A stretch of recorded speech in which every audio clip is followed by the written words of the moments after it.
Chief minister اور د هغه سره راغلي د وفد ملګري اردو کې به وایي میں جناب سہیل آفریدی صاحب چیف منسٹر خیبر پختونخوا اور ان کے ساتھ تشریف لائے ہوئے ان کے تمام رفقا ان کو خوش آمدید کہتا ہوں. وہ تشریف لائے اور انہوں نے ہمارے اس مرکز کو عزت بخشی ہے. میں ان سے گزارش کروں گا کہ اس موقع پر میڈیا پرسن تشریف لائے ہوئے ہیں, ان کے ساتھ آپ اپنے خیالات شیئر کریں. بسم اللہ الرحمن الرحیم. ایاک نعبد و ایاک نستعین. سب سے پہلے تمام صحافی برادری کا شکریہ. آج ہم مولانا صاحب کے در پہ آئے تھے, انہوں نے ہمیں عزت بخشی, ہماری مہمان نوازی کی, ہم شکریہ ادا کرتے ہیں. آج ہمارے یہاں آنے کا مقصد صوبائی حقوق جتنے بھی ہمارے صوبے کے مسائل ہیں ان کے بارے میں تفصیلی بات چیت کرنا, ان پر اتفاق رائے پیدا کرنا, یہ ہمارا مقصد تھا. ان صوبائی حقوق میں سب سے پہلے ہمارا NFC کا جو شیئر ہے, جو مسلسل 8 سالوں سے خیبر پختونخوا کے ساتھ وفاق سوتیلی ماں جیسا سلوک کر رہا ہے, اور جو NFC شیئر ہر سال تقسیم ہوتا ہے وہ غیر آئینی ہے, کیونکہ آئین میں صاف صاف لکھا ہوا ہے کہ NFC کا شیئر وہ 4 صوبوں میں تقسیم ہوگا. 2018 میں جب 25ویں آئینی ترمیم آئی تو اس کے بعد ہمارا جو سابقہ فاٹا ہے وہ خیبر پختونخوا میں مرج ہوا. تقریباً یہ 60 لاکھ سے زیادہ آبادی ہے جو خیبر پختونخوا کے ساتھ مرج ہوئی.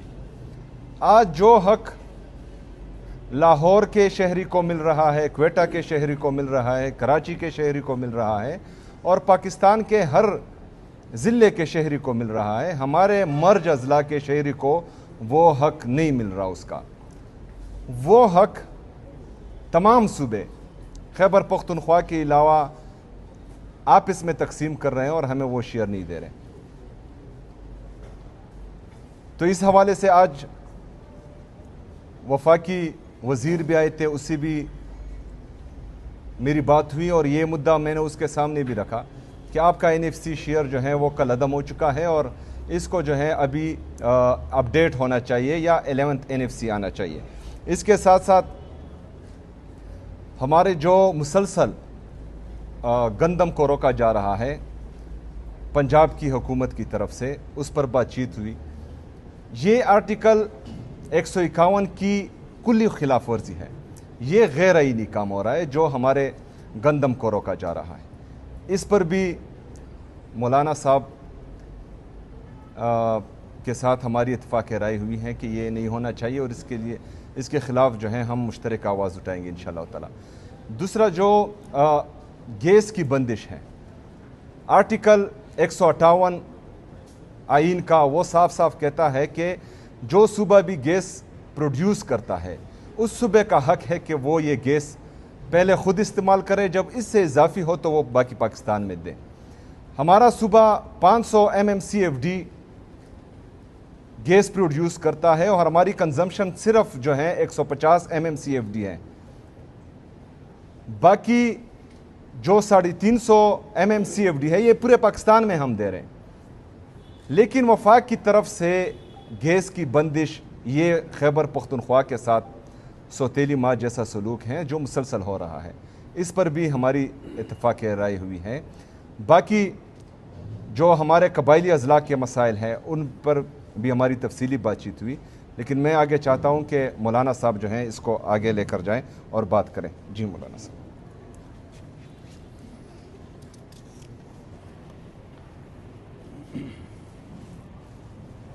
بسم اللہ الرحمن الرحیم.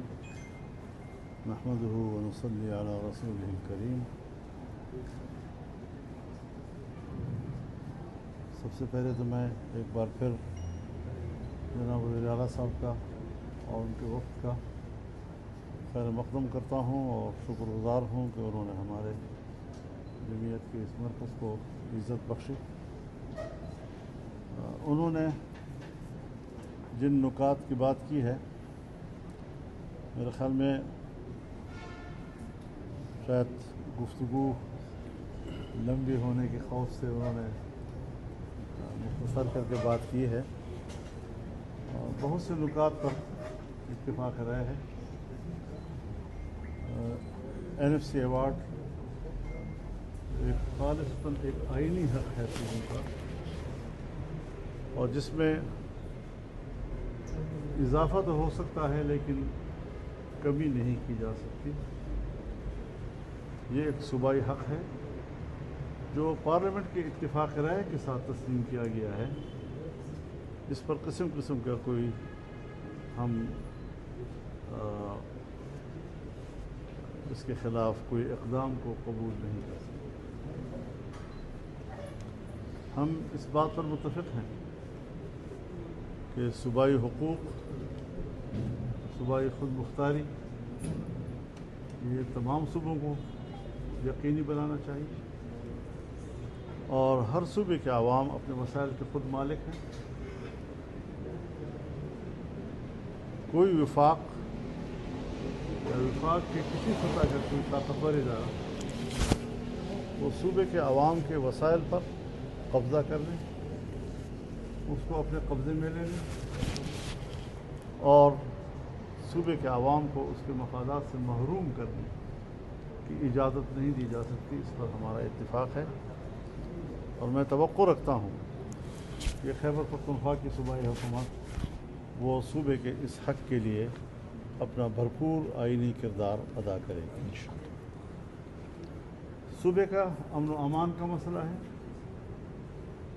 اس میں کوئی شک نہیں ہے کہ ہمارے صوبے کے امن و امان کی صورتحال بہت ہی مخدوش ہے، خاص طور پر جنوبی اضلاع میں جیسے حکومتی ریٹ تک ختم ہو گئی ہو، اور عام آدمی وہ مسلح گروہوں کے رحم و کرم پر ہے۔ اس مسئلے کو کیسے حل کیا جائے، اس کے عوامل کا کیا جائزہ لیا جائے تاکہ ان کے عوامل کا خاتمہ ہو اور ہم صوبے میں امن و قرار کے ساتھ زندگی گزار سکیں۔ ہم نے ان کے سامنے یہ بات بھی رکھی ہے کہ وفاق کی سطح پر دینی مدارس کے رجسٹریشن کا قانون پاس ہو چکا ہے، صوبے میں اس قانون کو منوان اسمبلی سے پاس کرایا جائے اور اس پر عمل درآمد ہو جس طرح کے قانون کہتا ہے۔ ہمارے جو قبائل ہیں جسے ہم فاٹا کے علاقے سے تعبیر کرتے ہیں، ہم نے فاٹا کو صوبے میں ضم کیا، لیکن عملاً اب تک وہ ضم نہیں ہو سکا ہے۔ ان کی مشکلات میں اضافہ ہوا ہے، مشکلات میں کمی نہیں ہوئی۔ ان کے جو واجبات تھے وہ شاید اب تک بھی ہم پورے نہیں کر سکے ہیں۔ 2017 میں یہ فاٹا مرج ہوا تھا، آج 2026 ہے، اور اس کے باوجود وہاں کوئی نظام موجود نہیں ہے۔ وہاں جو قوموں کی ملکیت زمینیں تھیں یا علاقے تھے یا پہاڑ تھے یا صحرائے تھے، ابھی تک اس کو بندوبستی علاقے کے طور پر تقسیم نہیں کیا جا سکا ہے۔ نہ وہاں پٹواری جا سکتا ہے، نہ وہاں قانون گو جا سکتا ہے، نہ وہاں تحصیلدار جا سکتا ہے۔ اور ہمارے بلوچستان ہو یا ہمارا خیبر پختونخوا ہو، اس کے پہاڑوں میں، صحراؤں میں جو معدنی ذخائر ہیں اس کو قبضے میں لیا جا رہا ہے۔ طاقتور قوتیں وہاں پر کھدائیاں کر رہی ہیں اور ہمارے صوبے کے غریب لوگوں کی ملکیت اس کو اپنے قبضے میں لے رہی ہے۔ ہم جانتے ہیں کہ ریاست وہ ان معدنی ذخائر کی حفاظت کی ذمہ دار ہے، لیکن اس کا یہ معنی نہیں کہ وہ وہاں کے عوام اور عام آدمی وہاں کے بچوں کے حقوق کو غصب کر دیں اور ان کو محروم کر دیں۔ تو اس حوالے سے بھی ہماری سوچ ایک ہے اور ہم سمجھتے ہیں کہ اس کے لیے ہماری ایک مشترکہ حکمت عملی ہونی چاہیے، تاکہ ہم اپنے غریب صوبوں کے غریب بچوں کے وسائل کو ان کے حق میں استعمال کر سکیں اور ان کے منافع ہم ان کو دلا سکیں۔ اسی طریقے سے جیسے کہ چیف منسٹر صاحب نے ذکر بھی کیا کہ پنجاب سے گندم کی جو ترسیل ہے اس پر پابندی لگائی گئی ہے اور وہ آئین کی خلاف ورزی ہے۔ کسی زمانے میں جب میاں شہباز شریف صاحب صوبے کے وزیر اعلیٰ تھے تو یہ اس زمانے سے وتیرہ چلا آ رہا، لیکن جب ہم ان سے شکایت کرتے تھے تو کہتے تھے کہ جی ہم تو اجازت دے دیں گے، لیکن یہ گندم جب آپ کے صوبے میں جائے گا تو پھر افغانستان سے مغل ہوگا، افغانستان سے مغل ہوگا۔ ہم نے کہا کہ نہیں، ہمارے لوگ پنجاب جاتے ہیں، مزدوری کرتے ہیں، کٹائی میں شریک ہوتے ہیں، برداشت میں شریک ہوتے ہیں، اپنی مزدوری لے کر واپس آتے ہیں، آپ کس طرح ان کی مزدوری جو ہے ان کے گھر تک آنے میں رکاوٹ کر سکتے ہیں؟ اور آج ہم کہتے ہیں ان کو کہ آپ ہی نے تو سرحد بند کی ہوئی ہے، جب افغانستان اور پاکستان کے درمیان سرحد ہی بند ہے تو پھر سمجھنے کا کیا تصور ہو سکتا ہے؟ تو اس صورتحال میں بھی ہمارے صوبے کے عوام کے لیے گندم کی بندش جو ہے آئین کی بھی خلاف ورزی ہے، انسانی حقوق کی بھی خلاف ورزی ہے اور یہاں کے غریب لوگوں کے حق پر ڈاکہ ڈالنے کے مترادف ہے۔ اس کے علاوہ کل جی بی میں گلگت بلتستان میں جو الیکشن ہوئے ہیں، میں ابھی اس تفصیل میں تو نہیں جاؤں گا، لیکن وہاں سے جو ہمیں انیشیل اطلاعات موصول ہوئی ہیں تو اس حوالے سے ہمارا اس پر اتفاق ہے کہ ہم جی بی الیکشن کو مسترد کریں۔ تو یہ کچھ مولانا صاحب نکات تھے جس پر بات ہوئی۔ آپ کے ہاں آپ کے گھر پر ہم نے ہمیشہ دیکھا ہے کہ تحریک انصاف کی وفود جاتے رہے ہیں، اسلام آباد میں آپ کی ملاقاتیں ان سے ہوتی رہی ہیں، اسد کیسر صاحب بھی یہاں پہ موجود ہیں، اور اس سارے سلسلے پر جے یو آئی اور پی ٹی آئی کے کارکنوں کے ساتھ ساتھ آپ لوگوں کی بھی بڑی نظریں ہوا کرتے تھے اور تاثر یہ تھا کہ آپ نے کبھی پکڑائی نہیں دی۔ آج لگ رہا ہے کہ آپ نے تھوڑی بہت پکڑائی دی ہے۔ ہم زندہ رہیں گے تو این ایف سی بھی ہوگا اور وفود بھی ہوں گے۔ یہ جو امن و امان کا مسئلہ ہے اس پر اتفاق کیا ہوا ہے کہ کس طریقے سے اس مسئلے سے نمٹا جا سکتا ہے؟ دیکھیے میں اپنی بات کر لیتا ہوں اور میرے خیال میں یہی حق پی ٹی آئی کو بھی ہے کہ میں یہ چاہوں گا کہ وفاق میں ان تمام معاملات پر تمام پارٹیوں کو انگیج کیا جائے، چاہے اس کا تعلق اپوزیشن کے ساتھ ہو، چاہے ان کا تعلق حکومت کے ساتھ ہو۔ ہم گورنمنٹ کی پارٹیوں کے ساتھ بھی بات کرنا چاہیں گے اور میں یہ چاہوں گا کہ صوبائی حکومت بھی یہاں پر تمام پارٹیوں کو انگیج کرے تاکہ صوبے کے حقوق کے لیے یا ملک کے مفادات کے لیے ہمارا ایک کنسنسس ہو، اجماع ہو، اور اس پر حکومت اور اپوزیشن کی سیاست ہمیں نہیں کرنی بلکہ ہم نے ملک کی سیاست کرنی ہے اور ہم نے صوبے کی سیاست کرنی ہے، تاکہ صوبائی خود مختاری کے حوالے سے جو میرے صوبے کے حقوق ہیں ان کے تحفظ کے لیے ہم مل کر کام کر سکیں اور وفاق کی سطح پر ہم تمام پارٹیوں کے ساتھ رابطہ کر کے یہ امور جو ہمارے ملک کے ہیں اور جس کو آج متنازع بنایا جا رہا ہے اس پر ہم یکجہتی پیدا کرنے کی ایک کوشش تو کریں۔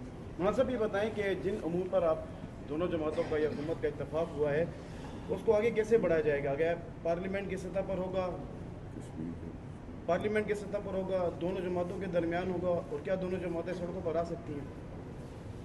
دیکھیے بات یہ ہے کہ ہم جب بسم اللہ سے بات شروع کرتے ہیں تو آپ والناس پہ کھڑے ہو کر سوال کرتے ہیں، تو ہمیں کچھ تو سفر کرنے دیں۔ آج ہم بیٹھے ہیں اور ابھی ہم سورۃ فاتحہ میں کھڑے ہیں،